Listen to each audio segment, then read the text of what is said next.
So before we start off this video, I wanted to mention first that we do have a giveaway ongoing in the channel in the video in the description below. All you have to do is like and comment on it and be subscribed to the channel.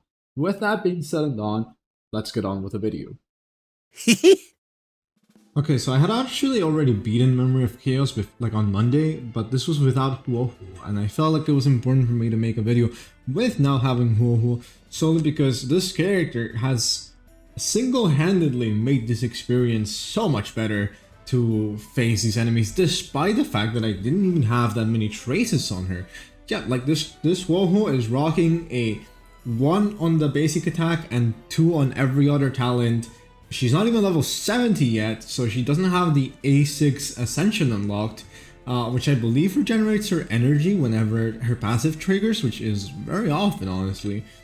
And yeah, no, like I just genuinely feel like Huo Huo has just been an amazing addition into the game, and I'm so happy that her healing is incredible, especially against, for example, this like the monkey right now, since it's gonna be rare for him to attack twice the same character, so Huo Huo's healing is just like perfectly tailored to beat the hell out of this individual, right?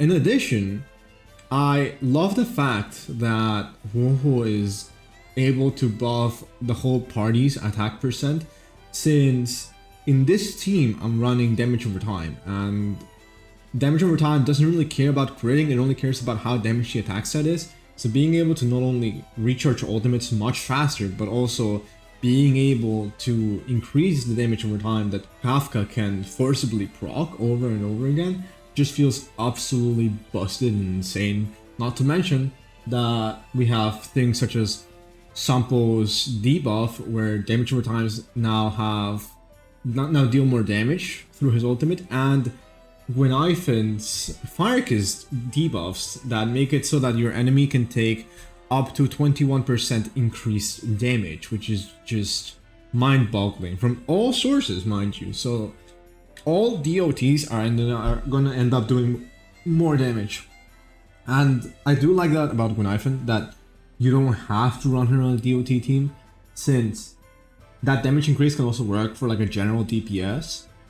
But personally, in this experience, because like both of the enemies are weak to fire and wind, it just feels so much more appropriate to bring her here with me. And I was there deciding how I wanted to manage my skill points, and I would rather use a regular attack into the ultimate to guarantee more of a little bit of a safety.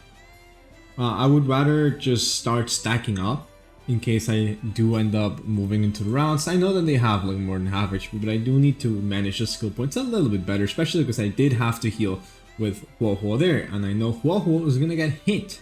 So I just don't want to unnecessarily lose HP on a character when I don't need to. The monkey, the ape, just being able to do those attacks is always horrifying me. I forgot how close I was to literally just perishing in that one moment.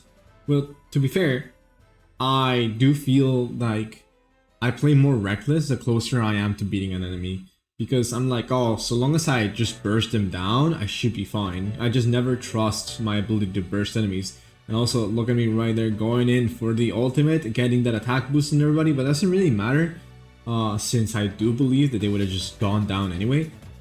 Still, having a stat stick of healing for Huo Huo in stats genuinely helped out a lot, and I'm very happy with that. Also, her ultimate works really, oh my god, freaking voice crack, no, but her ultimate works incredible for this particular Memory of Chaos, with the follow-up attacks dealing about 40% of your attack damage as the, I forget the name, but like aftertaste effect, right?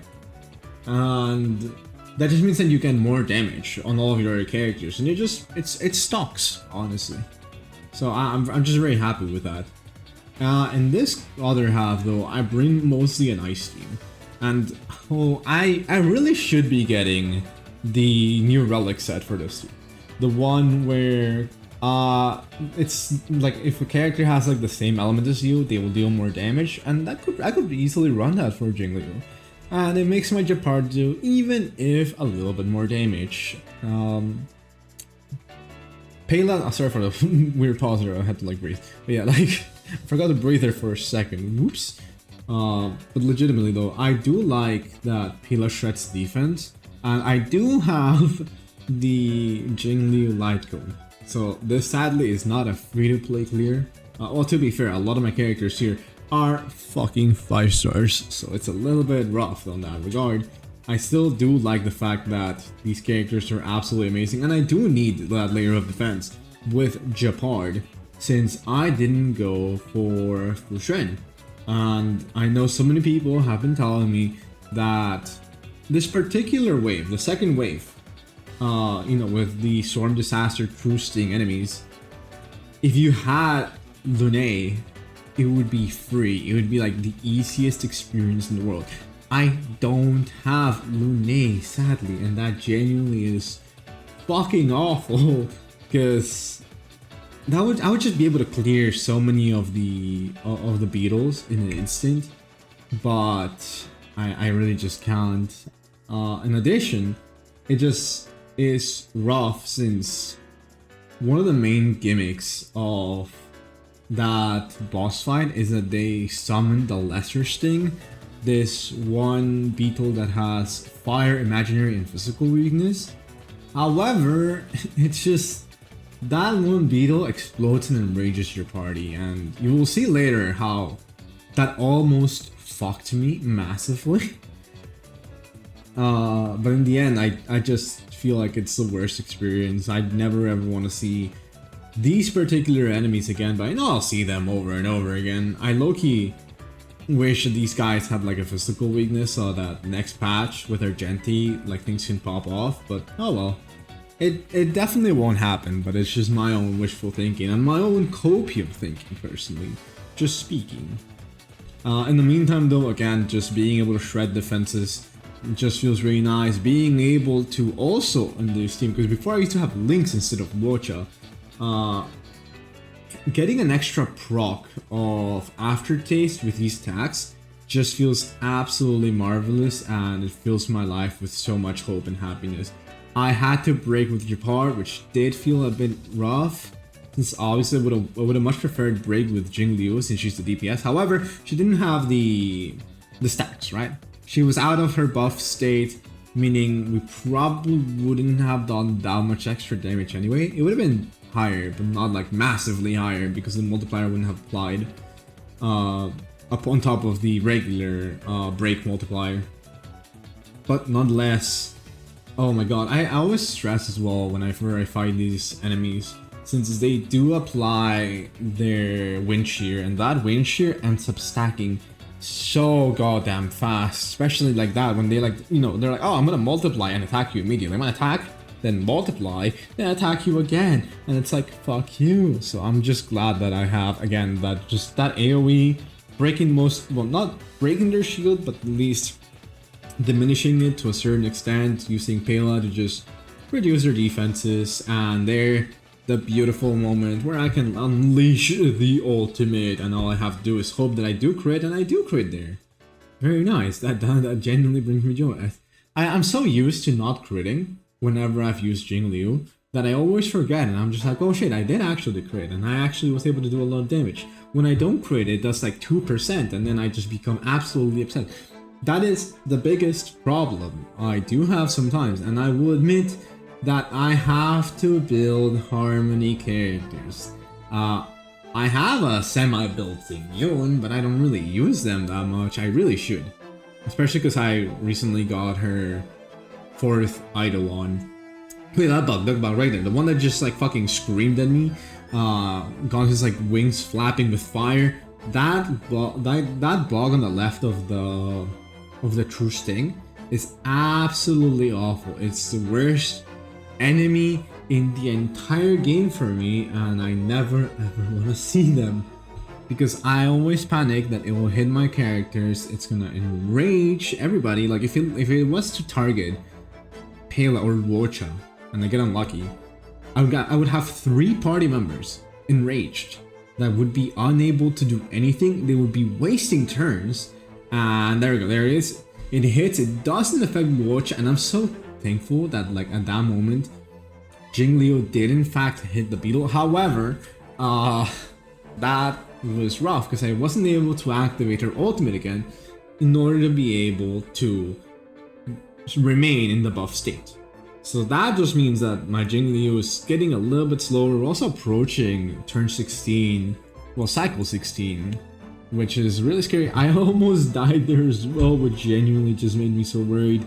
I also had to emergency ult with both Jeopard and Luocha to be able to, well, one, get the layer of defense that is the shield, and two, be able to, oh my god, I forgot about that hit. I'm literally banking there that the wind shear is not enough, it's not strong enough, but yeah, no, I just had to panic ult and hope that I wouldn't die, and I could have if I wanted to be safe.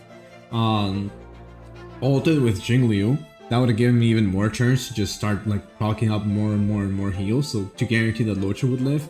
I took the gamble there, and I was like, it shouldn't be enough to kill Luocha, and I was glad I was right. But as the turn timer expires, we're getting, and we're still like 75% of the way to beating this boss. Everything starts seeming very, very scary. So essentially after this we have 2 turns in order to be able to beat this individual. The ultimate, thankfully, again, crits and does massive amounts of damage. And all the little lesser bugs, not lesser bugs, I don't remember what they are, but like the young ones, right? They do get to explode, and I get to crit another time with a massive hit to just drop this enemy down to about like 29%, which just feels great. However, now with only 2 turns remaining, I do get a little bit panicky since you don't really have any ultimates for Jingliu in the horizon. It feels rough. I'm starting to think that enrage that this guy hit me with might be able to clear me. Also, yeah, the bug again spawns and starts looking at me menacingly because he's saying, I'm about to explode and ruin your entire career. So all I have to do there is just pray, put up a shield, and hope that this guy goes and hits Jeopard, this time the proper target, which he does, enrages Jeopard, but it's okay, we don't need the defense, we just need the offense. Also, Luocha not getting... Oh, that was... Oh, I forgot how close Luocha was there from that, but yeah, like, so long as my offenses were still enabled, I should be able to easily clear this. I just need them to not hit Luocha either. Approaching turn literal 16, the last one I could use to get all of the stars. Made me absolutely worry. However, Jingliu is right there on her last possible turn, and just in case I hit the ultimate, but thankfully I didn't need it. But, you know, it just made me feel like I had like a much bigger range in order to beat this entire thing. I'm just thankful that this character is as good as they are, both for, you know, Jingliu and Huo Huo, and Huo Huo has just been a perfect addition. Again, right here, level 69, so she doesn't even have her last ascension on Shared Feelings, which is such an amazing light cone. And there's my shameful traces that aren't really that good. Whoops! All of the relics have been stolen from links, and no eidolons here, so there has been no extra benefits. I forgot to show the relics for Huo Huo, but I will go back later to get them. I run my Kafka on Fermata, and yeah, essentially just, well, Sizzling Thunder's essentially there. No eidolons, I was in Constellations in Genshin. Anyways, I'm like still rambling too much. I'll leave you all here to be able to see the rest of the builds and everything in case you all want to see them. Pause it, and I just want to say thank you very much for watching. I really do appreciate it. Also, if you enjoyed the video and you don't want to miss out on any of these kind of content or these discussions that we tend to have, I would really appreciate if you could subscribe. It really helps the channel out, and it helps us connect more with different communities and be able to see theory crafting ideas or what could be fun or just random builds. I feel like it's always just been very fun. But with that being said, again, thank you very much for watching. I'll see you in the next one. Bye.